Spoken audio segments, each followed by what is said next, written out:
Miss అయాసే గారు, రేపు స్కూల్లో కలుద్దాం. ఏంటి అంతేనా?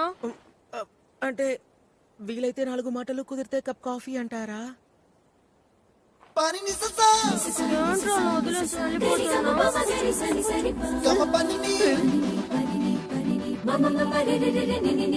గరి గమ